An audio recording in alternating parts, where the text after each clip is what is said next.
I open this public meeting of the College of Deans of Vrije Universiteit Amsterdam by affirming that from the Christian origins to the present day, we practice science with a sense of wonder and inspired by fundamental values.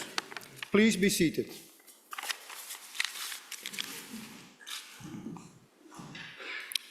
I'm not as tall as you think. Welcome to the celebration, because that's what it is. My colleague Klarita Gërxhani will give her lecture, will accept her chair, Professor of Socio-Economics at the School of Business and Economics of this university, and the title of her lecture is Gender Inequality, Letting Science Lead the Way. Klarita, the floor is yours.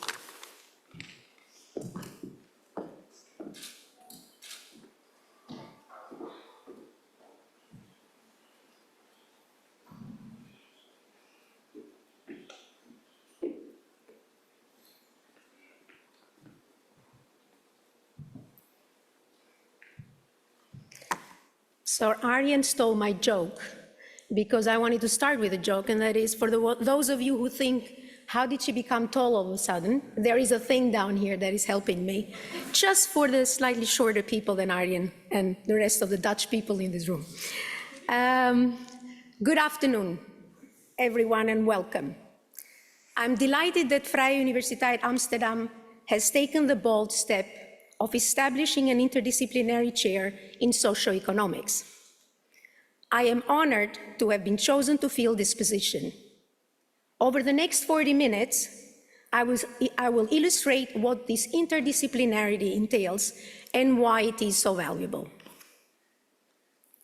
Let me begin by sharing some personal background that has profoundly shaped my interests and underpins my work as a scholar. I was born and raised in Albania under communism. I studied economics just after the fall of communism, during a time of rapid institutional change. I experienced three distinct institutional phases: the remnants of communism, the void after its fall, and the emerging Western institutions. This challenging transition for the country and myself marked the start of a journey that has led me to speak to you today. After finishing my undergraduate studies in Tirana, I sought further knowledge and coincidentally ended up in the Netherlands. Here I began my PhD research in institutional economics at the Tinbergen Institute. It seemed inevitable that I would study the informal sector, which constituted nearly half of the economy in former communist countries like Albania. I was especially interested in the perspectives of those involved in the informal sector, those so-called tax evaders. Who were they? Why did they work informally? What conditions influenced their decisions? At the time, late 90s, the prevailing view in economics was that informal workers were free riders seeking to avoid taxes for personal gain and wanting to circumvent burdensome state regulations, that is, opting for an exit strategy. To test this prevailing view, I surveyed heads of households in Tirana and conducted lab-in-the-field experiments in high schools and universities in Tirana and Amsterdam. My research revealed that most tax evaders in Albania were unhappy being stuck in the informal sector. This dissatisfaction was driven by exclusion from social benefits, lack of trust in government and other civic engagement, and a desire to contribute to the collective good. This suggests that participation in the informal sector in former communist countries is more about exclusion than a deliberate exit strategy. The thesis concludes that a better grasp of the informal sector requires exploring economic, social, and political dimensions and reevaluating the relationship between culture and institutions. It therefore extends beyond traditional economic analysis. My interest in addressing research questions from an interdisciplinary angle continued with my next multi-year project. This examined how employers make hiring decisions and the impact of those decisions on employee welfare. Again, I collected my own data through surveys of Dutch employers, and together with my co-authors, conducted laboratory experiments in Amsterdam. Our findings challenged the economic assumption that markets lead to efficient outcomes. Instead, we discovered that employers achieve higher efficiency using information from social networks. However, this reliance on social networks can also lead to social inequality. On the demand side, access to social networks is not equally distributed among employers. On the supply side, the more employers hire through their social networks, the more inequality there will be in who gets the jobs. I attribute this shift in perspective from focusing solely on efficiency to also considering elements such as trust, culture, networks, and equity to my academic involvement with the sociology community. This began at the University of Amsterdam and continued as a professor of economic sociology at the European University Institute since 2015.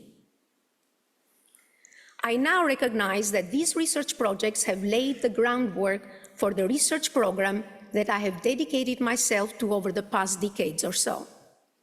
I dare say this area has become my calling. This is the work I wish to discuss more extensively in this inaugural speech, which has also inspired its title. Before diving in, I would like to reflect on my approach to research.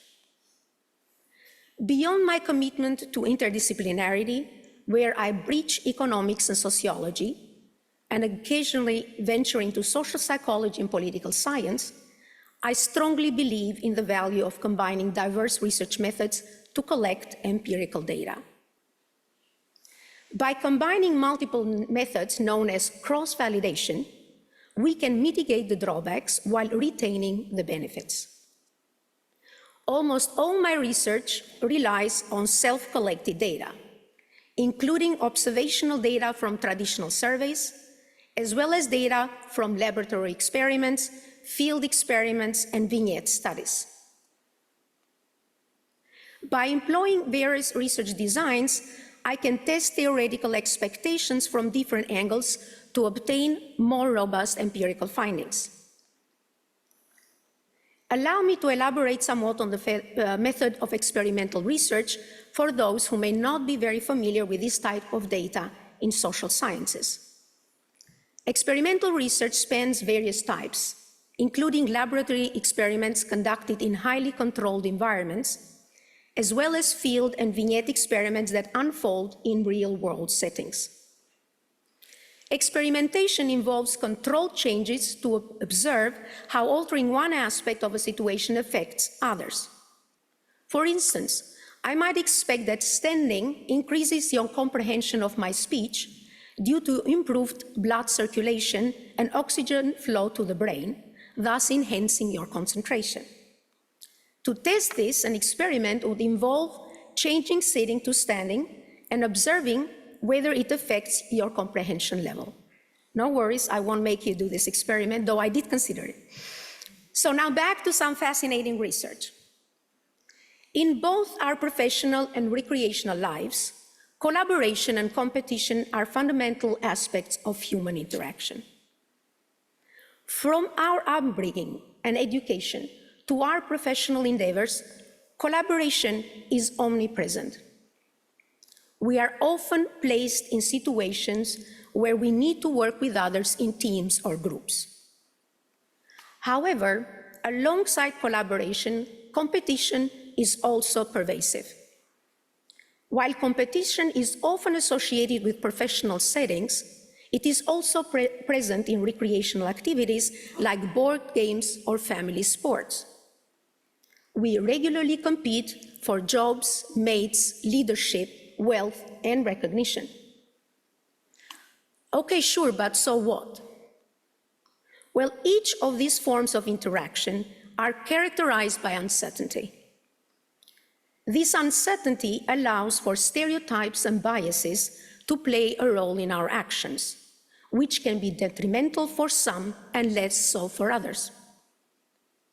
My research shows such a negative effect for women when compared to men from both a demand-side perspective, think of evaluators such as employers, managers, teachers, teammates, as well as from a supply-side perspective, think of those being evaluated.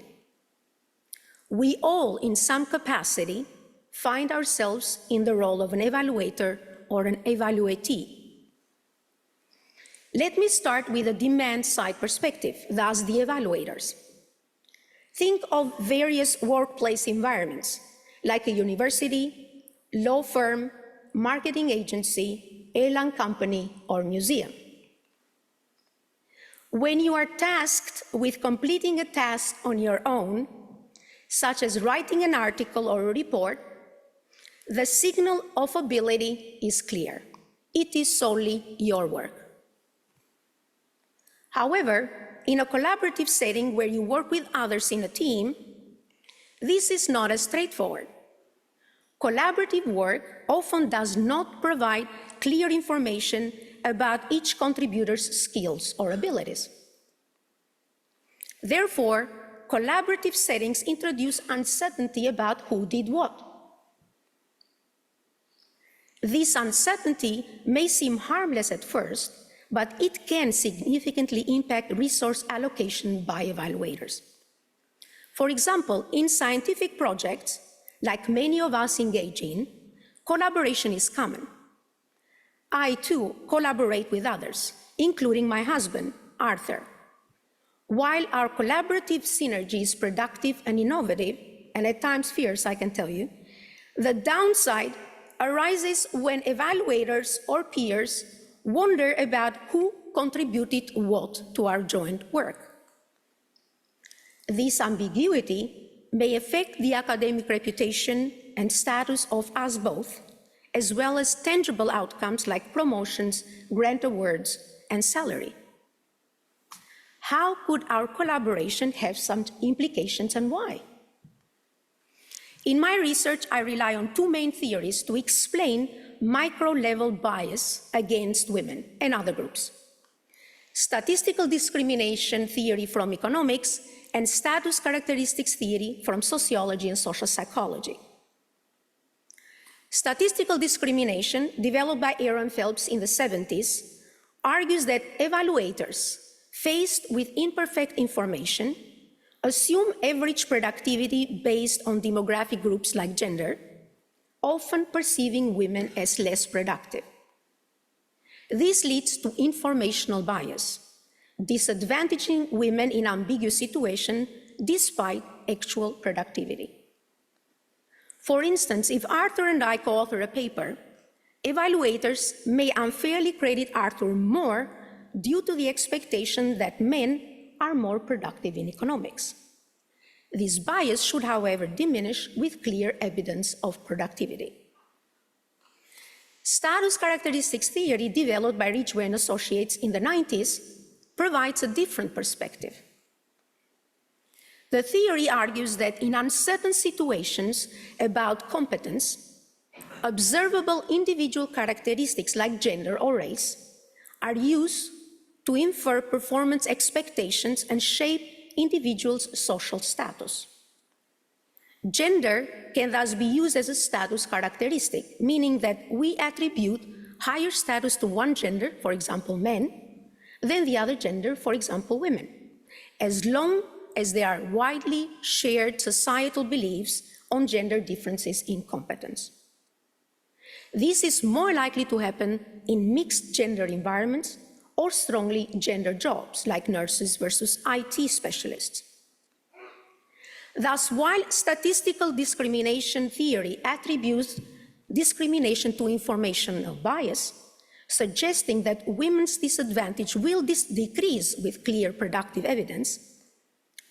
evidence, status characteristics theory highlights cognitive biases from entrenched gender beliefs.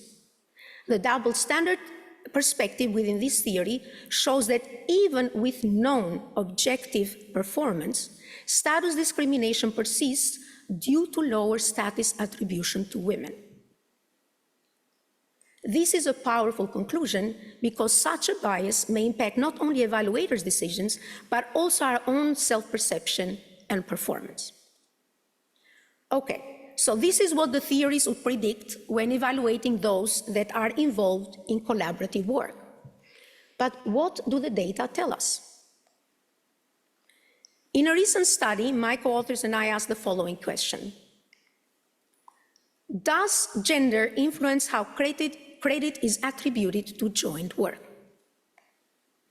To address this question, the study begins with a comprehensive analysis of observational data extracted from the CVs of academic economists in the United States. Focusing on the tenure process, so getting a permanent job, the study explores the differential impact of co-authored and solo-authored publications, so the collaborative aspect, on career outcomes for women and men. The results of these observational data reveal a peculiar pattern. While men maintain consistent rates of tenure, regardless of collaborative or individual work, women face a different fate. The more women collaborate with others, especially with men, the less likely they are to receive tenure. This result from the field formed a starting point for further research. To delve deeper into the drivers on gender disparity in this kind of credit attribution, we employed two experiments, one conducted with participants of Amazon Mechanical Turk, and the other with human resource personnel in the United States and India, bringing the scenario closer to real-world hiring decisions. The experimental results indicate that women are indeed unfairly penalized in tasks stereotypically associated with men, suggesting that biased perceptions impact credit attribution. This credit attribution bias depends on the gender of the recruiter and their beliefs about the capabilities of women and men. Male recruiters tend to show bias against women, while female recruiters are biased towards men. The findings from both observational analysis and experimental inquiry converge to shed light on the pervasive nature of gender disparities in credit attribution within economics. In domains stereotypically male and where recruiters are predominantly men, as is typically the case in economics, still, gender bias and discrimination against women who collaborate with men is to be expected, even when there is objectively no difference in performance. This result was not an isolated incident.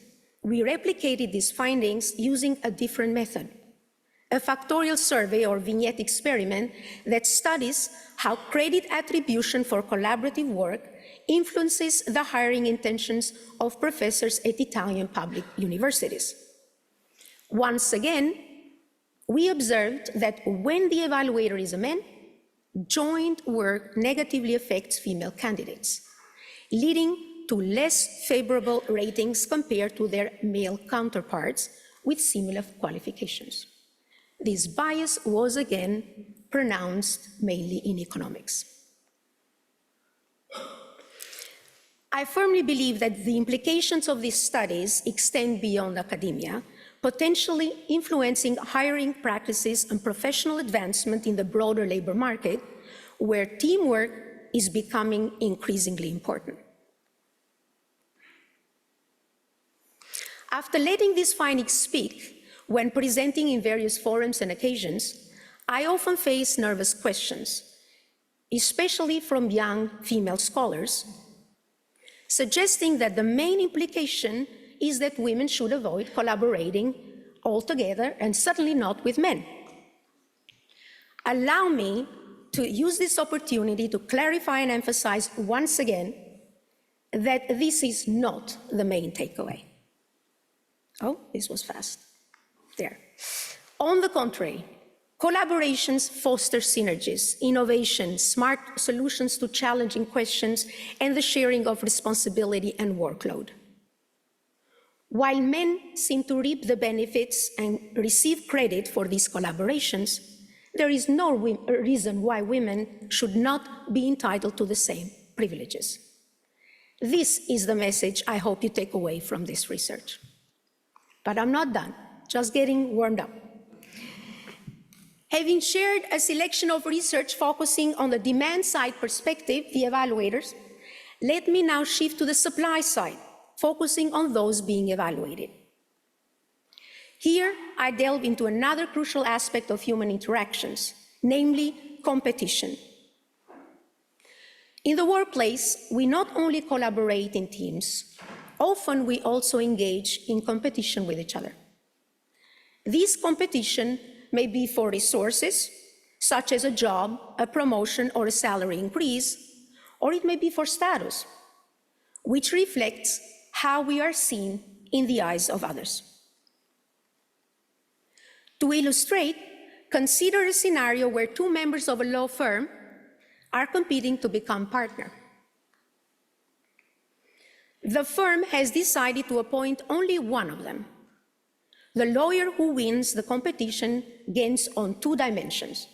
First, he receives the salary increase, that is, he wins the competition for a scarce resource. And two, as the winner, he is ranked higher in status than the lawyer who did not become partner. It will become clear why I use the pronoun he here. The observation that competition establishing a ranking of competitors and their positions in the status hierarchy is important. When this ranking is public knowledge, competition leads to a social status ranking of the competitors. Both competition for resources and for social status ranking may affect how well people perform. In fact, numerous studies in experimental economics show that by and large, women tend to perform worse than men when competing for resources, even when there is no inherent difference in ability. Women also tend to prefer competing for resources less than men do. But how does competition for status ranking now affect the performance of women and men? To empirically address this question, my co-authors and I developed an experimental design where participants are given a time-limited task where they have to search numbers and add them up. We measure participants' performance by the number of correct sums. Our findings show that when participants simply perform the task without competing for resources or status, thus there is neither rivalry for resources nor status ranking, there are no performance differences between women and men. However, when we introduce status ranking only, informing participants beforehand that their performances will be compared to others by one peer, men perform better by attempting more sums and solving many more correctly than women. These differences are substantial and significant, statistically significant. This is particularly noteworthy because the data show that men are not inherently better at the task. They simply perform better in a competitive setting where they expect their competence to be compared with others. Finding this remarkable deserved further research, which is what we did. Questions arose. Why and when do we find what we find? For example, does the social and cultural context matter? Meaning, are there country differences? Allow me to start with the country differences before proceeding to elaborate on a series of explanations we have uncovered for this puzzling outcome. We conducted the same experiment in Italy, the Netherlands, and Spain, 3 countries with distinct cultural characteristics. Italy and Spain are culturally more similar to each other than to the Netherlands, especially regarding beliefs about gender roles. Empirical studies show that Italy tends to emphasize competition and achievement, while the Netherlands focuses more on cooperation and quality of life, and Spain falls in between. These cultural differences shape expectations about women's and men's abilities, with men often perceived to have an advantage over women, especially in competitive environments. Our experiments in each country confirmed that when there is no competition, again, no rivalry, no for resources, no status ranking, there are no gender differences in performance in none of the three countries, regardless thus of cultural country beliefs. However, introducing status ranking competition reveals gender gaps in Italy and Spain, but not in the Netherlands. In other words, in more masculine and competitive environments like the Italian and the Spanish, women perform significantly worse than men, but only when compared to others. Intriguing, isn't it? To investigate the root causes, my co-authors and I embarked on a series of why studies. Our initial focus centered on exploring biological explanations. We conducted an experiment to investigate whether the observed gender disparities in status ranking competition could be attributed to hormonal changes induced by stereotype threat. Stereotype threat occurs when cultural beliefs about gender-specific performance threaten individuals' social self. We find that hormones do affect our cognitive performance, yes, but not necessarily differently for women and men. While these findings offer some insights, we pursue deeper and more comprehensive answers. First, we realize that we do not fully grasp how competition based on rivalry for resources compared to competitions for status ranking, how it compares to competition for status ranking, nor do we know if these two forms of competition influence each other. Second, the reasons behind differing performances of women and men under these competitive conditions remain unclear, so we don't know why. These questions motivated us to conduct 5 experimental studies as part of a multi-year project. The first study disentangles competition for resources from competition for status ranking and examines their separate and combined effect on gender differences in performance. The main finding is, again, that in the absence of any competitive dimension, no rivalry, no status ranking, men and women perform equally well. However, as soon as either competitive dimension is introduced, we observe a decline in women's performance relative to men's. This gender disparity is primarily attributed to women's underperforming or women's underperformance under both dimensions of competition rather than solely on men overperforming. Importantly, our results indicate that a rivalry for resources and status ranking act as substitutes. This means that in environments when both forms of competition are present, removing one dimension, such as reducing rivalry, has minimal impact on gender differences in performance if the other dimension, status ranking, remains unchanged. To better understand why women and men respond differently to competitive environments, we investigated 2 potential reasons behind these differences. The first is what we call gendered performance beliefs. Compared to non-competitive settings, the presence of competition can heighten the sense of social evaluation, where dominant gender beliefs favoring men may become more pronounced, impacting our individual performances. To examine this, in a second study, we measure beliefs of men and women about gender differences in performance when there is competition and when there is no competition. Our findings show a difference in beliefs between women and men, but only when faced with either type of competition. They did not think differently about men and women when there was no competition. Only when there was competition, men thought they were better than women. While competition does not affect women's beliefs, men believe they will outperform women in competition, which explains their better performance. This creates a self-fulfilling prophecy for men.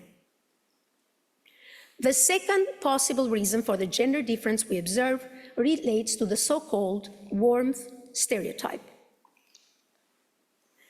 While men are typically associated with competence, women are often expected to exhibit warmth, such as empathy and nurturing, aligning with traditional gender roles. This stereotype does not reflect how women naturally behave, but rather dictates what society believes women should and should not do in certain situations. Among others, research by Hallman and Associates shows that women may feel pressure to conform to this stereotype, fearing negative consequences such as sanctions, conflict, or reduced likability if they display cold behavior, such as outperforming others. Therefore, in competitive environments where success comes at the expense of others, behaving warmly may involve considering the costs imposed on competitors and thus underperforming. To investigate this, we conducted a third experimental study which shows that women indeed exhibit concern regarding how their performance may affect others under competition, leading to their own underperformance. Men show no such concern, and consequently, their performance remains unaffected by the warmth stereotype. In a fourth experiment, we show that the gender composition of the group of competitors does not matter. Whether a competitive setting consists of only men, only women, or mixed women and men, gender beliefs and warmth stereotypes are equally activated to lead to gender differences in performance. Finally, in our fifth study, we show that gender differences in performance under competition are not due to women putting in less effort than men. What is the key lesson to be learned here? Women's participation in the labor force is increasingly promoted. Yet, this means that they will be more exposed to competitive environments. Research, including my own, indicates that competition often causes women to underperform compared to men, putting them at a relative disadvantage.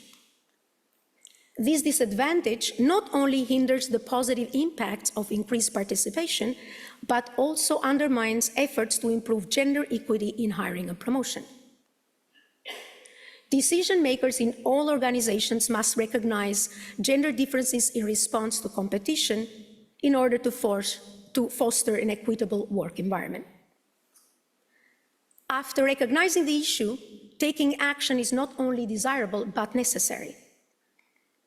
First, address both competition for resources and competition for status ranking, as focusing on one alone is insufficient to decrease inequality. Secondly, updating information and increasing awareness about the true abilities of both women and men may help narrow the gender gap. This effort should engage both genders and emphasize that if women can perform as well as men without competition, they are equally capable of performing well in competitive environments. Lastly, reconsider competitive models by basing hiring and promotions on absolute performance criteria rather than on relative performance, regardless of others' achievements. With my research, I hope to contribute to both creating and maintaining strong, diverse teams, a priority for many organizations worldwide. While my demand-side research focuses on hiring and promotion, the supply-side research addresses retention. Much attention has been given to attracting diverse talent, but less to retaining underrepresented team members, such as women in certain sectors and leadership roles. Ultimately, both aspects influence an organization's success, its overall appeal, its impact on labor inequalities, and its ability to attract and retain the best talent, regardless of gender, class, age, sexual orientation, ethnicity, and other factors. Nevertheless, I'm still warming up. There is much that we do not understand, necessitating further research, greater involvement in teaching, and a stronger two-way exchange with the society. Although there is much discussion and many opinions about gender inequality, I advocate for science to lead the way. I hope this inaugural speech has shown some examples of how I believe this can be accomplished.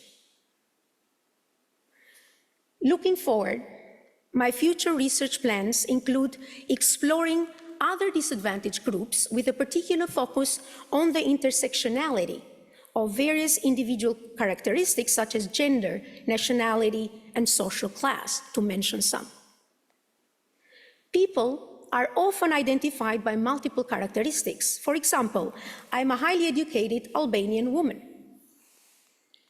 Discussions about influence of stereotypes usually treat these characteristics as homogeneous. For instance, women are generally perceived as less competent and more caring, yet perceptions may vary. Dutch women might be considered more competent than Albanian women. Or a Dutch woman administrator might be seen as more caring than a Dutch woman professor. This intersectional dimension of stereotypes more accurately reflects reality, therefore it requires further examination. In another line of research, I would like to address the pressing need to retain underrepresented team members after they join an organization. Specifically, I will examine the interaction between cooperation and competition, coopetition, as I learned last week, in the workplace, building on my previous research that considered these aspects independently. And finally, I'm also interested in a better understanding of the dynamics behind men's behavior in both competitive and cooperative workplace settings. I hope to contribute in more ways than solely through research. Working at a university offers a great opportunity to educate by conveying knowledge to new generations. My plans for teaching include promoting interdisciplinarity and introducing courses on these topics across various educational tracks and programs within the VU, the Tinbergen Institute, and beyond. Additionally, I aim to contribute to establishing a diversity and inclusion track in our executive program. I also strive to disseminate my findings beyond academia. My plans for societal impact involve sharing my research-based knowledge through various platforms, including media, private companies, and societal and governmental organizations. Additionally, I will continue to assist organizations on related issues by giving talks, brainstorming with different stakeholders, and providing context-based research and solutions. And now, a word of thanks. First of all, to all of you for being here. Thank you. And to all of you attending online. I guess that's there. The list of people to thank is endless, and I wish I could mention everyone, as my gratitude extends to all.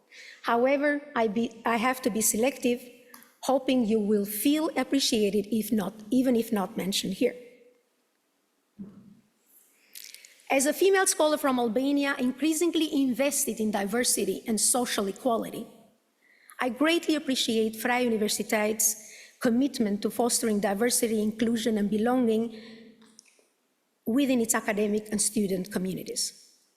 This core value was indeed a compelling factor that initially drew me to the VU. Therefore, I would like to thank the College van Bestuur, the School of Business and Economics, and especially the Dean, Arjen van Wittelosa, for his carte blanche and faith in my ability to strengthen the school. Thanks to all my co-authors around the world. Without you, I would not have been able to generate the scientific knowledge I just shared.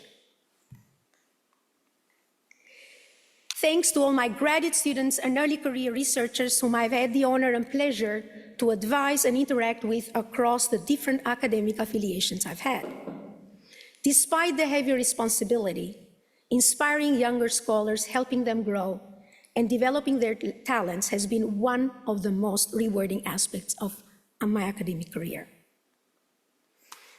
Thank you, José Komen, for believing in me even when I did not, and especially when others did not. Your mentorship and support of the underprivileged have inspired me and driven my Pay It Forward motto. Thanks to all SBE supporting staff. You do the work, but we get the credit. André, Eva, Alexander, jullie partners en onze prachtige kleinkinderen. Jullie zijn geweldig en bedankt dat jullie mijn familie zijn. Ik begin nu emotioneel te worden. Mamouche, babouche, mijn ouders uit... Oh, I'm now switching to Dutch. My parents were supposed to be here, but for family reasons they couldn't, so I'm going to say a few words in Albanian to them. Mamouche, babouche, ju dua shumë dhe ju falenderoj për gjithë shka që keni bërë për mua gjithë jetën time. Dushko sa të ndryshëm jemi, por edhe sa të afërt, me një bas dashurie që vetëm forcohet. I'm getting to the end. Arthur Zemra Sugar, I extensively thank you in my PhD thesis. Many years later, I get another chance because you are absolutely my rock. You saw the potential in me long before I or others could. You stood by me through many rough experiences I encountered as a female scholar from Albania, navigating across 2 disciplines and facing discrimination, harassment, double standards, discouragement, frustration, and more. Thank you. Daniel Luluch, for being late even. You don't deserve this. You are my beautiful creature, not only from the outside, but also from the inside. When you get excited about a topic, I see young men who can do anything, inspire so many people, and make a difference. Te dua shumë Luluch. Ik heb gezegd.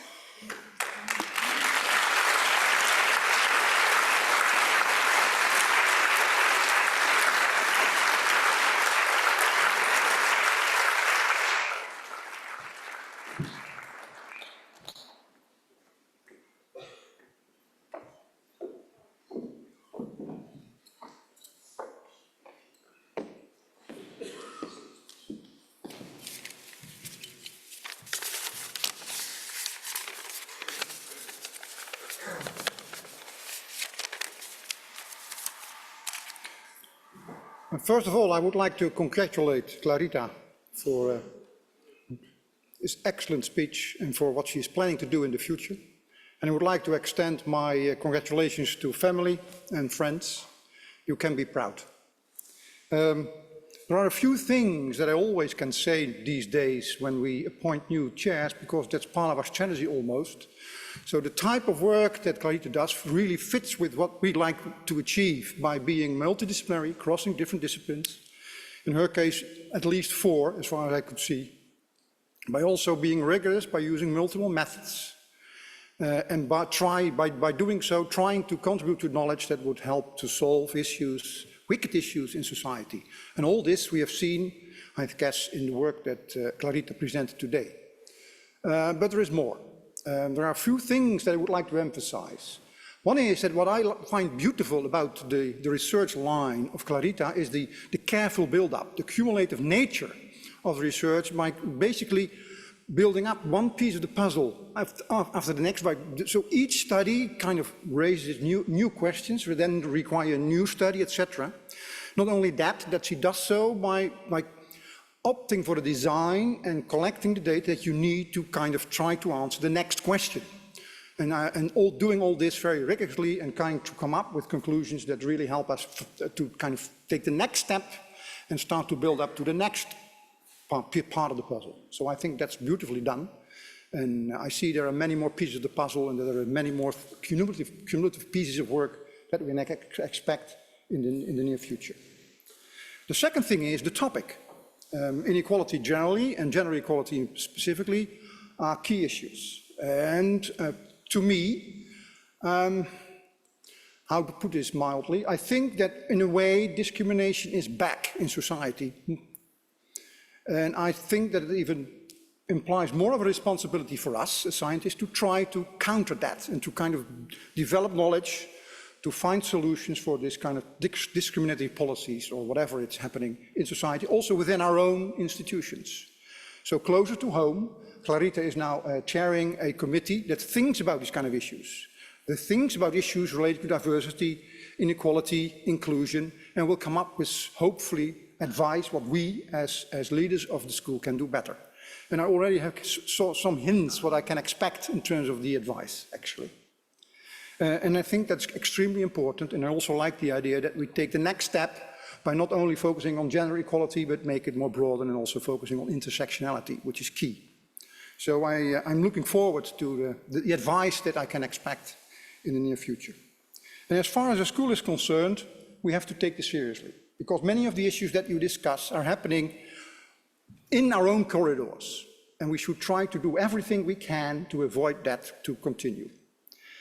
And in that respect, very concretely, I hope that after 76 years of male deans, the next dean will be a female.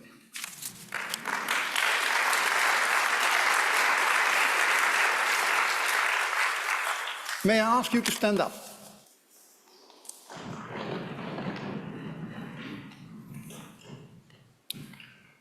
I close this public meeting of the College of Deans of Vrije Universiteit Amsterdam by desiring that our scientific search for truth and wisdom may be beneficial to the world and to humanity.